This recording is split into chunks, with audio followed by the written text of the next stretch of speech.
প্রসূতি মায়েদের স্বাভাবিকভাবে সন্তান প্রসব কিংবা সিজারের সামান্য ভুলে প্রায় নারীই ভোগেন ফিস্টুলা রোগে, যা প্রসবকালীন জটিলতার কারণে অনেক নারীর জীবন দুর্বিষহ করে তোলে। শারীরিক কষ্টের সঙ্গে যোগ হয় সামাজিক এবং মানসিক বিপর্যয়। কিন্তু এই চিকিৎসা ব্যয়বহুল হওয়ায় নিম্নবিত্ত পরিবারগুলোর পক্ষে তা করানো প্রায় অসম্ভব।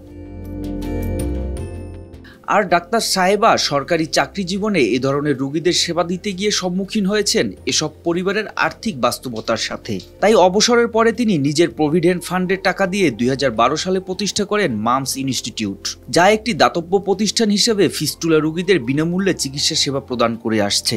ছেলে বাবু হয়েছিল, মাথা বের হয়ে ঢাকা ময়মনসিংহ মেডিকেলে ফাড়াইছিল।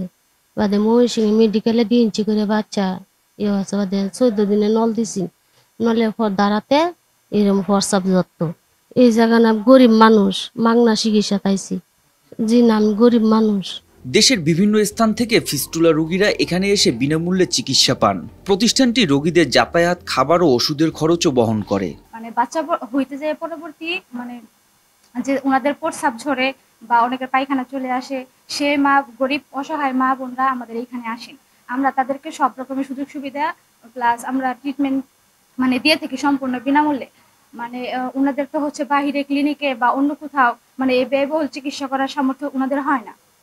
সেই ক্ষেত্রে আমাদের ম্যাডাম প্রফেসর সাহেবা আক্তার ম্যাম উনি সম্পূর্ণ ফ্রি চিকিৎসা করেন। ওনাদের অপারেশন সহ যাবতীয় হচ্ছে খাওয়া দাওয়া থাকা ওষুধপত্র সমস্ত কিছু উনি হচ্ছে ফ্রি, ওনাদের জন্য একদম ফ্রি।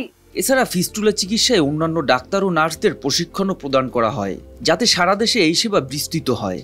আমরা তো ডাক্তার, আমরা সব মানুষেরই চিকিৎসা করি, সেবা করি, কিন্তু এই যে কত দরিদ্র যাদেরকে আসলে চিকিৎসা করার কোনো সুযোগ তাদের নাই, তাদের পাশে এসে দাঁড়িয়ে তাদের জন্য যদি সেবা করো, তাতে যে আনন্দটা পাবে, তুমি শত শত রোগী দেখে অনেক টাকা উপার্জন করে কিন্তু সেই আনন্দটা পাবে না।